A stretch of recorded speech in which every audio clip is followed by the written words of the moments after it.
ओम नमः शिवाय। प्रिय दर्शकों, लोग आपसे वक्त लेने के लिए तरस जाएंगे।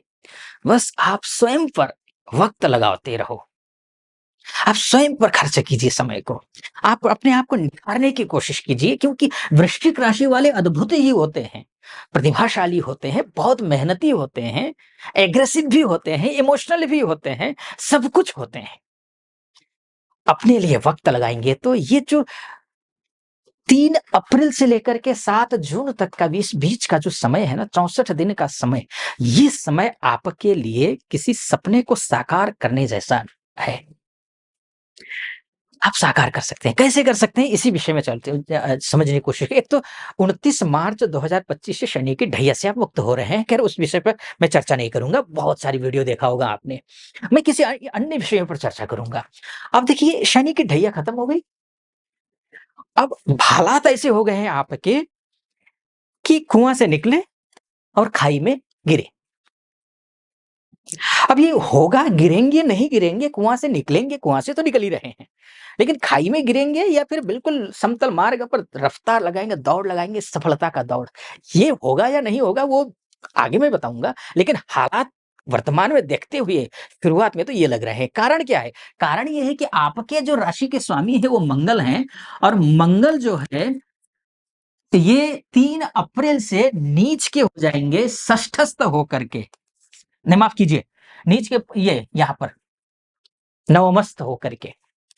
ये शुक्र है कि त्रिकोणेश होकर के त्रिकोण में, यानी कि लग्नेश होकर के त्रिकोण में जाकर के बैठा हुआ है मंगल, ये राजयोग बनाता है। लेकिन नीच का हो गया। राजा तो है, साफ तो नहीं कहूँगा, है ना? नाग देवता तो हैं, लेकिन जहर विहीन, वो वाली स्थिति। राजा तो है, शक्ति विहीन।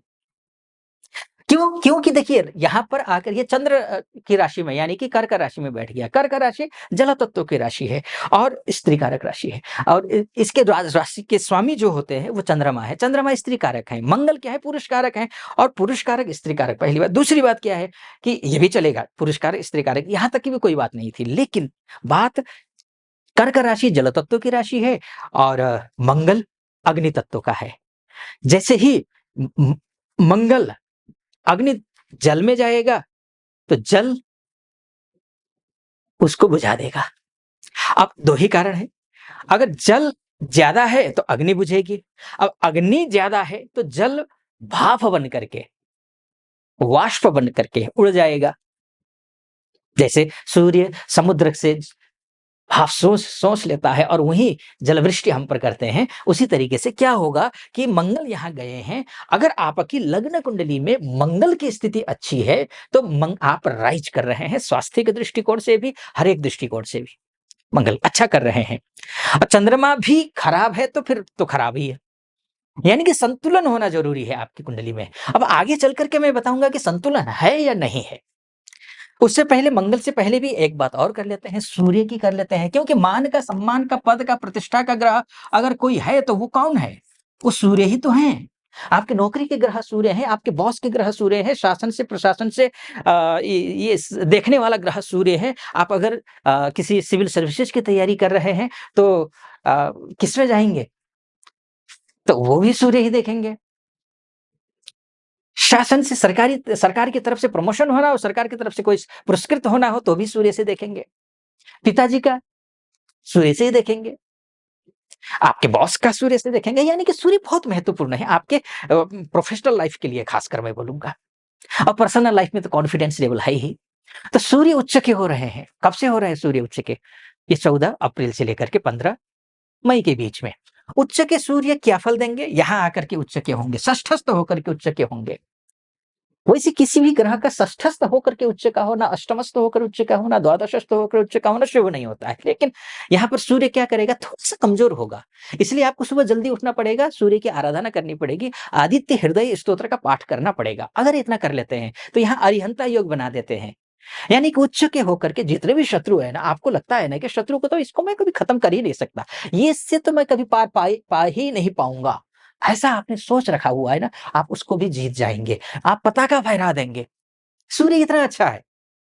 ऋण से ऋण करवाने वाला ग्रह कौन है? सूर्य है। ऋण अगर ढूंढ रहे हैं, ऋण नहीं मिल रहा हो, तो ऋण दिलाने वाला ग्रह कौन है? सूर्य है। क्योंकि दिलाने वाला और उतारने वाला ग्रह मंगल भी है, क्योंकि मंगल नीच का है लेकिन भाग्यस्थ होकर के नीच का है। आपको 2 काम करने हैं।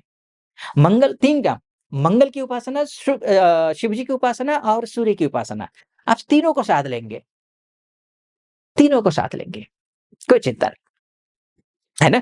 तो ये सभी क्षेत्रों में मंगल सूर्य उच्च के होने के नाते अच्छा करेगा। अब राजा उच्च का, सेनापति नीच का, है ना? अब राजा उच्च का, सेनापति नीच का, तो राजा और सेनापति दोनों को मजबूत करना पड़ेगा। आप वो करिए, वो आपके लिए ठीक होगा। लेकिन उससे बड़ी बात देख लीजिए, यहाँ पर ये जो पंचग्रही, षडग्रही योग बन गया है ना, त्रिकोण में होकर के बना है, कई प्रकार के लाभ देगा। क्या-क्या लाभ देगा वो बताऊँगा, उससे पहले आपसे निवेदन है, यहाँ तक पहुँचे हैं और सटीक लग रहा हो मेरा विश्लेषण, तो चैनल को सब्सक्राइब कर दीजिएगा, वीडियो को लाइक और कमेंट बॉक्स में जाकर के महादेव का भक्त हूँ, बड़ा गर्व के साथ कहता हूँ, महादेव का भक्त हूँ, कृपा आप पर भी बनी रहे, ऐसी मेरी कामना। कमेंट बॉक्स में हर हर महादेव 5 बार, 11 बार, 21 बार, जो भी श्रद्धा बने आप लिख दीजिएगा। चलिए आइए फिर से विषय पर आता हूँ। सूर्य मंगल की तो बात हो गई, बात इसकी भी कर लेते हैं ना। देखिए ना, सूर्य बुध का संबंध, बुधादित्य नामक राजयोग क्या-क्या फल देगा ये? कोई गुप्त कार्य कर रहे हैं, अटके हुए पैसे हैं, या फिर पैसे आने का सोर्स ऑफ इनकम के जो रास्ते हैं उसमें विघ्न बाधाएँ हैं, उनको दूर करेगा ये योग, बुधादित्य नामक राजयोग। ठीक है जी। अब आते हैं और दूसरा योग में, बुध शुक्र का योग, नीच भंग राजयोग एक बन रहा है, लक्ष्मी नारायण नामक राजयोग दूसरा बन रहा है, यानी कि 2 योग। अब नीच भंग राजयोग में आप किसी भी विपरीत परिस्थिति में क्यों ना पहुंच गए हो, आप कमबैक करेंगे, ये योग बनता है। सूर्य मंगल अलग है, उनका तो करना ही करना है, ध्यान रखिएगा, क्योंकि वो राजा और सेनापति हैं, वो उनको बैलेंस करना ज़रूरी है।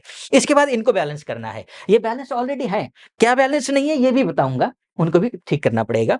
तो बुध और शुक्र का योग तो ठीक है, यानी कि आपका नीच भंग भी बन रहा है, उसके बाद जाकर के आपका लक्ष्मी नारायण, यानी कि जहाँ लक्ष्मी का वास होगा, वहाँ विष्णु जी का भी वास होगा। यानी उल्टा बोलूँगा मैं, बल्कि जहाँ विष्णु जी का वास होगा, वहाँ लक्ष्मी जी का भी वास होगा।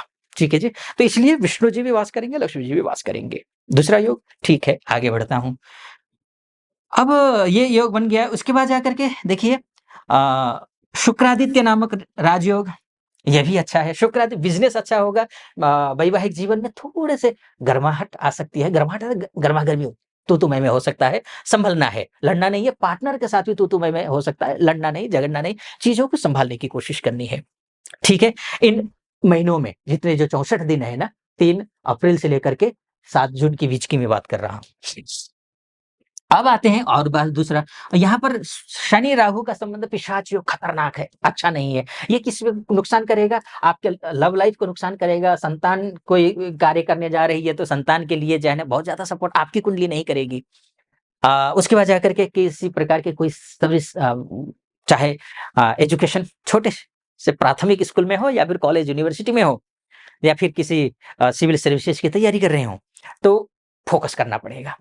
विघ्न बाधा डालने वाले ग्रह हैं। जड़त्व योग भी बन रहा है, ध्यान रखिएगा।